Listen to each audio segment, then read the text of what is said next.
Yo, so guys, welcome back to another video. And this is, as I usually say, but this is actually truly something different. And the video, it's by the channel Buzzfeed Unsolved Network. And this channel or this series was suggested through my community post I put recently. And firstly, the suggestions on the community post I'm loving. Some of the suggestions are actually really intriguing me, and I'm definitely going to do reactions to ones that have been suggested plus more. And I didn't have a specific video to react to from this channel or this series, but I picked a random one, and the one I picked was the chilling exorcism of Anneliese. That's how, I can't say the name. I've really come across stupid on this channel. Anneliese Michel, and it's a case that I've never heard about, but I feel like it's going to be sort of a conspiracy type channel, and I'm down for that. I love conspiracies, I really, really do. And I mean, again, if it is, and there's more sort of content that are sort of similar to this, just different sort of circumstances and scenarios, I'm down to do more. I love the Lamino reactions and the Lamino channel. I'm going to do more of this sort of documentary reactions soon. And same with this. If this goes down well, I'm definitely down to do more. Plus other channels that I may be out there. I hope this doesn't get blocked. I feel like BuzzFeed are quite good in YouTube without like blocking YouTube videos or YouTube reactions. I just feel like they're one of the channels that sort of understand the internet and don't block things for no real reason. But if they do, I'm sorry, this will be posted on a different site. But I mean, if you're seeing this on YouTube, everything's fine. But let's just get into this and see what this video is about and see what this sort of channel is about. Because from the suggestions and from what people are saying, this is a really sort of, what's the word, like, it's just like a hidden sort of treasure on YouTube. Maybe not even hidden, it's got like nearly 5 million subscribers, but it's just a hidden gem kind of thing. It's just a really, really good channel that has really interesting content. But I'm rambling a lot. Let's get into this. Quick shout out to my Instagram and my Twitter, links in the description for those interested. But let's get into this. So we're about to discuss a case of demonic possession so chilling and demonic. Oh, we're getting. I hate demons. I hate demon stories, ghost stories. Oh, this is gonna be. Please, can this just not be scary? Controversial that it actually became the movie The Exorcism of Emily Rose. What follows is the true story that inspired that, The Exorcism of Anneliese Michel. Ooh. It's one of the few like actual cases of demonic possession that went to court. All right. It's a Wait, did they like sue the demon? You'll find out. Okay. Born in 1952 in the small town of Klingenberg in Bavaria, Germany, Anneliese Michel was raised as a strict Catholic and was described as very bright and likable. In September 1968, when Anneliese was 16 years old, she experienced her first episode of losing consciousness, and later that night, she felt as if something was pressing down on her chest, pinning her to her bed. 11 months later, in August 1969, a similar event occurred, and her mother took Anneliese to their family doctor, Dr. Vogt, and a neurologist, Dr. Luthi, who examined her and even ran an EEG, a brain scan, but found nothing wrong. They hypothesized that it could possibly be a form of seizure. Over the next 3 years, Anneliese would have 2 more similar episodes and was prescribed 2 medications, an anticonvulsant medication and an anti-seizure medication called Dilantin. On both occasions, an EEG would come back normal with some minor irregular patterns, but nothing that would definitively explain her symptoms. What year was this? This was in 1969. Okay, I'm fine with that so far. That sounds real. Okay. Little spiders on me.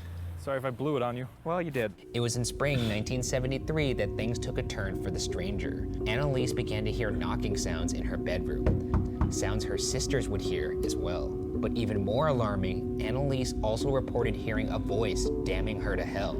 Her mother was further rattled when she witnessed Anneliese furiously staring at a statue of the Virgin Mary with, quote, eyes turned black, jet black, and her hands seemed to turn into thick paws with claws. What? Those are some chunky paws on her daughter. Uh-oh. You know what? Let's move on. Let's not catch. I'll tell you what, I'm liking the positive sort of energy from them, because mixed with the dark sort of stories, I'm probably going to need that, because I get scared very, very easily. I get weirded out easily, so their sort of energy is going to help me get through these kinds of videos for sure. On the bare hands. I shouldn't have even said that part. Yeah, we can't move past her having paws. I knew you were gonna like that. I'm just gonna move past. She had little kitty cat paws. In September 1973, in a neurological visit with Dr. Luthi, Anneliese described horrific visions of demon faces that were tormenting her and stated that she felt the devil was inside her. She also reported smelling something that had the aroma of burnt feces, a stench that many around her would report smelling at later times. Why do all these people know what burnt feces smells like? Well, I could imagine it just smells like feces, Like but a little shit on fire? a little smokier. Fuck, is that a bee? See what you get? This is what you get. Yes, stick 'em. Oh, Around this time, Still Anneliese's mother described these strange occurrences to Dr. Luthi, who, according to Mrs. Michel, advised them to consult a Jesuit, a claim that Dr. Luthi would later deny. Yeah, that's a bad doctor. yeah, I mean, if he said that, Don't go see it. that's fucked up, right? Yeah. Whether or not that's true, the family definitely searched for a priest and eventually found a priest named Father Alt. In November 1973, Anneliese met with a Freudian psychiatrist who diagnosed her as a neurotic with possible epilepsy, and another neurologist found she had, quote, epileptic patterns, and took her off Dilantin and put her on Tegretol, a much stronger drug. In July 1975, Anneliese's extremely odd behavior worsened. She barely slept and prayed fervently all night. She ate spiders and flies, and even licked her own urine up from the floor. She destroyed rosaries, crucifixes, and holy pictures on the walls.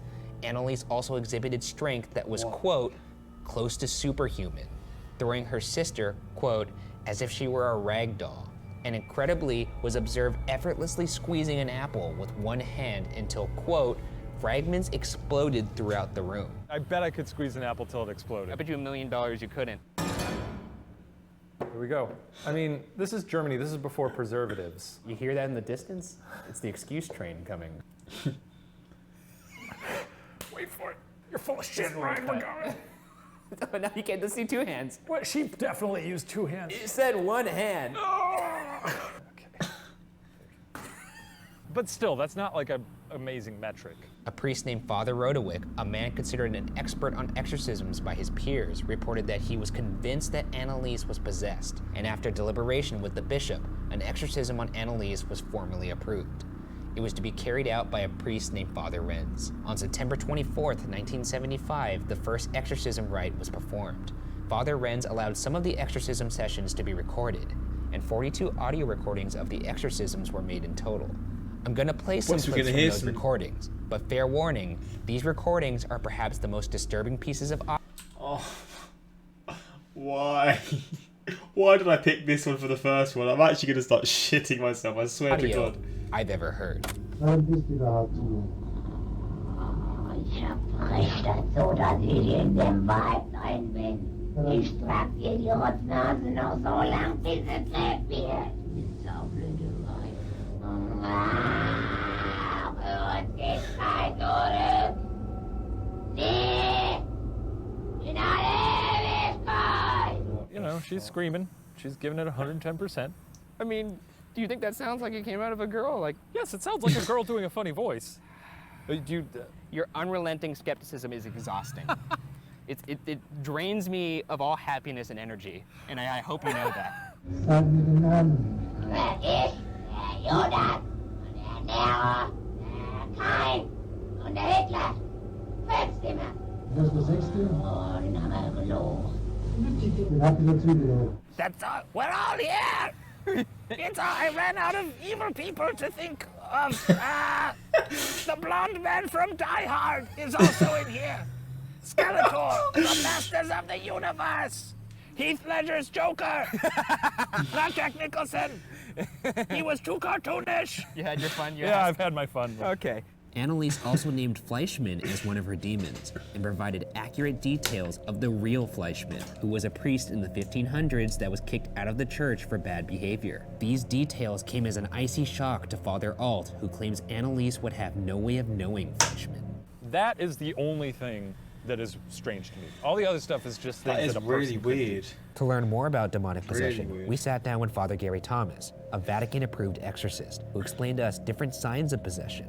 All of these Anneliese had. One would be an aversion to the sacred. So a person walks in this church and can't look at a crucifix, and you only see the whites of their eyes. Another would be knowledge of hidden things, where the demon will begin to tell you things about yourself that the person themselves would have no way of knowing. Another would be possessing a kind of inordinate physical strength they don't normally possess. Then the last sign is sort of epileptic-like seizures on a person's face and the movement of their arms and legs in a way where they lose complete control. By May, Anneliese became even worse, banging her head against the wall and biting herself and others, to the point where her family had to tie her up to prevent her from hurting herself. But most dangerously, Anneliese refused to eat. She described it as, quote, not being permitted to eat. Despite being quite frail, likely weighing under 80 pounds, she exhibited great strength when people tried to restrain her. Yeah, I just feel bad for her at this point. Yeah, I do feel bad for She's her. definitely tortured. By June, Anneliese's entire face was sunken. She also refused a doctor visit even though she had a very high fever. On June 30th, Anneliese had another exorcism, only saying please, absolution. The next morning, her family went to her room and found her dead. Despite seeking medical attention early on, Anneliese refused to submit to medical attention in the end, as she and her family ultimately placed all faith of recovery into the exorcisms. She died of starvation at the age of 23 after 67 exorcisms, weighing only 68 pounds at the time of her death. Do you think that just made her... What is... I don't really know pounds. Pounds to stone. Just so I can get a good... 68 pounds.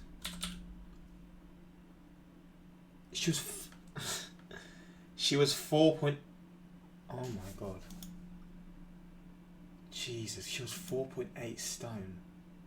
That is ridiculous. like buy into it more. If people started exercising me on the reg, Exercising you in the rig? yeah, I might eventually be like, I guess I'm demons. I would agree with that frame of mind, but Anneliese's belief that she was possessed predates Yeah, all the- the exorcisms or the priests or any of that stuff. After her death, Anneliese's parents and the two priests were accused of negligent homicide, and the case went to trial in 1978. What follows are the two sides of that case. First, let's review the position of the defense. The defense presented eyewitness testimony and formally submitted the recordings as evidence of possession, an idea that the court never seemed to take seriously. From a non-religious standpoint, the defense argued Anneliese was permitted to deny medical treatment, as was her lawful right. For what it's worth, medical treatment might have included tranquilizing her, force-feeding her, and electroshock therapy. Quote, all presumably against her will, end quote. Family friend Thea Hine recalled in her testimony that in 1976, a few months before Anneliese's death, Anneliese reportedly, quote, begged on her knees for Hine to not suggest medical attention to anybody. Also worth noting is the fact that Father Alt actually looked for medical help towards the end. And on May 30th, his friend Dr. Richard Roth visited Anneliese out of what he claims was scientific curiosity and not as a physician. He just was like, look, I'm not here as a doctor. I just want to see some of this crazy shit. I know, who fucking says that? I want to see this girl eat some spiders. That's like something you say when you go to the zoo, not when you go see someone that's tied up. That is a bad man right there. Okay, In his visit, Dr. Roth claims Anneliese had no external injuries, although Father Renz noted she had several bruises, a swollen cheek, and black eyes. An interesting contradiction, to say the least. Dr. Roth also denied saying, quote, there are no injections against the devil, end quote. Shady.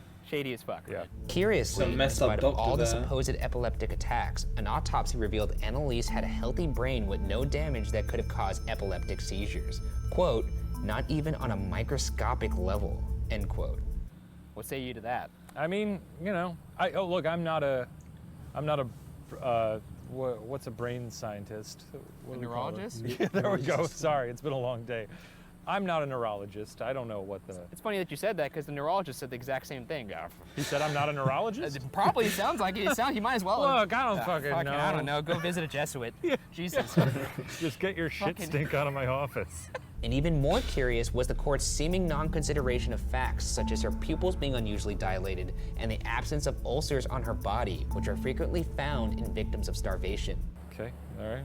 Any quotes on that? I mean, you know, This is great. The tables have turned, in my opinion. Now, let's review the position of the prosecution. The prosecution argued that Anneliese had epilepsy and psychosis, and that the parents and two priests were liable for failing to act to save her life. The defense tore down notions of possession. They questioned the credibility of Father Alt, with the conclusion from two experts that Father Alt exhibited signs of schizophrenia. whoa. Yeah, that's weird. That's weird. That is He very wasn't the guy strange. that was doing the exorcisms, but he was the guy that initially helped Anneliese Yeah. in the beginning. The prosecution also argued that the medications given successfully suppressed the epilepsy-like seizures, and argued that that suppression morphed into, quote, a delusional psychosis associated with epilepsy, end quote. They argued that Anneliese's psychosis was exacerbated by the exorcism, which only played into her fantasy. To piggyback on that, Anneliese often went through phases between exorcisms where she behaved normally. even though she would behave as a possessed person during exorcisms. It's unclear if the epilepsy-like seizures were stopped by medication or if they actually stopped on their own. But Anneliese's psychotic visions predate the alleged medical suppression. Weird. Weird. Sorry. Basically, they're saying that the psychosis was brought on by the suppression of the drugs. Yeah. But this psychosis happened predates the predated, drugs. yeah. Exactly. In the end, the court ruled in favor of the prosecution. This is one of the weirdest cases I've ever even seen. This is one of the most random, crazy things I've ever seen. Sentencing the 4 defendants to 6 months in prison with suspension for 3 years and payment for all court costs. The court ruled that Anneliese was unable to make decisions for herself and should have been forced to submit to medical care. Professor Felicitas D. Goodman, an author of a book on the case, notes the theories that Anneliese was epileptic were presented as, quote, a statement of undisputable fact, not conjecture, as in fact they had been, end quote. How do you tell the difference between possession and mental health? Sometimes both are going along side by side. You have to determine what is the root cause of the suffering of this individual. You start out with a discernment, and the discernment involves myself and a whole team of people. I have a medical doctor, a clinical psychologist, and a psychiatrist. In fact, a formal exorcism only happens as the last resort. Given the evidence that we've seen and all the strange occurrences and the voices, I think there is sufficient evidence to not conclusively rule out that she was possessed beyond a reasonable doubt. Sure. So you acknowledge that. I acknowledge there's a lot of factors in this case. I personally think there's something going on with mental health, and I also think that 67 exorcisms probably don't leave your mind in a good spot. I could see both sides. I could see how it would be mental health. I could see how it would be possession. I lean towards possession. That being said, she should have gone to the hospital. Yeah, get that girl to a hospital, please. She's possessed or not, fucking force her to go to the hospital and let the doctors be like, holy shit, the shit's floating around. That's true, isn't it? I mean, if you're a parent, you're going to force your child to go to hospital no matter what, right? I mean, that's just what parents are like. They're not going to let their children suffer with like mental issues or whatever it is. Like, so that's a very good sort of thing they brought up, because it is like a kind of a strange idea that they just sort of let her decide whether she should go or not. But at the same time, she was an adult, so maybe she wasn't, I don't know, she had the choice to go or not, but still, it's a bit of a strange Around. PSA. very strange one. Don't take him to an exorcist. Take him to an exorcist, but do it at the hospital. No, don't take them straight to the hospital. You can do both. That's what I'm saying. You can do both. You can have it happen at the hospital. Okay, that's fine, yeah. Regardless of the court ruling, many have debated what actually led to Anneliese's death. Was it a case of mental illness, possibly epilepsy? Or was this a legitimate case of demonic possession? Whatever the real reason may be, the case of Anneliese Michel is a tragedy and will always remain unsolved. I mean, I've never heard of this case before, but if this is what this channel's about and it has more crazy things like this, I'm down to see more. No, we're not. I'm gonna crush this. You're not crushing it. I'm gonna get some juice out of this thing. I don't know what's making me happier, the fact that you can't get it, or the struggle on your face as you see your case slipping through your fingers. This like is not grains the of case sand. slipping through my fingers. Just like grains of sand just falling. Shout out to this, man. Shout out to the guys or the people who suggested this channel as well. Honestly, I'm gonna have to see loads more of these videos. As long as you guys all enjoy this reaction. I mean, I'm gonna do more anyway, but it depends. If a lot of people like it, I'll keep it on the main. If it's just one of those sort of niche reactions that people like, I'll probably do it on the second channel, but still, I enjoyed this a lot. Don't worry, human, you are safe in the comment section. Here, you have a cookie. Wait, did they sue the demon? Shane worried about his legal options. I just realised 7 years. She suffered 7 years of starvation and torture. Yeah, that's ridiculous. That's actually like mind blowing when you think about it. You all ever heard about reverse exorcism? It's when a demon tells a priest to exit the child's body. Wait, what? Wait, you ever heard of reverse exorcism? It's when the demon tells the priest. Oh my god. Comment sections are wild, man. If only Bob Ross was there, he would beat the devil out of her. Bob Ross, the goat himself.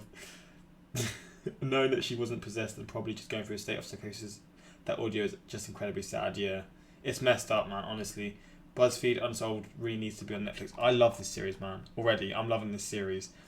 Gonna have to do more of this. Suggest what one you'd like to see next. I don't know which of these sort of posts people enjoy the most, but I'm gonna definitely do more of these reactions because I just enjoy. I've always enjoyed like sort of true crime type stuff, but like exorcism type videos that explain things from the past that have happened. could be a thing that I have to see, or not even this, just anything weird like this. These weird sort of historical things. I say historical, just these weird things that have happened to people in the past. I'm down to see more of this stuff, but hopefully you all enjoyed this reaction, and until next time, like, subscribe, peace.